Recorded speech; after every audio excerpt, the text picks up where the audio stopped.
আল্লাহর চমৎকার নামগুলো ধরে ধরে যদি আল্লাহর কাছে ফরিয়াদ করেন, আল্লাহর নামগুলো ডাকেন, আপনার দোয়া মুহূর্তেই কবুল করবে কে? বিষ্ণু ইসা ইসলাম এভাবে আল্লাহর নামগুলো ধরে ধরে জিকির করতেন, আল্লাহর নাম জপতেন। তিনি বলতেন, আসআলুকা বিকুল্লি ইসমিন হুয়া লাক, আল্লাহ তোমার যত নাম আছে সব নামের ওসিলায় তোমার কাছে ফরিয়াদ করি, সব নামের ওসিলায়।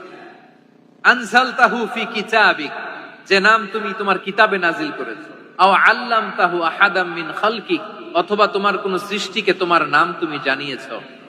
আও ইস্তাসারতা বিহি ফি ইলমিল গায়বি ইনদাক, অথবা গায়েবের জ্ঞানে তুমি তোমার নিজের জন্য ওই নামগুলো সংরক্ষিত রেখে দিয়েছো। সব নামের ওসিলায় তোমার কাছে চাই। সুবহানাল্লাহ পড়েন।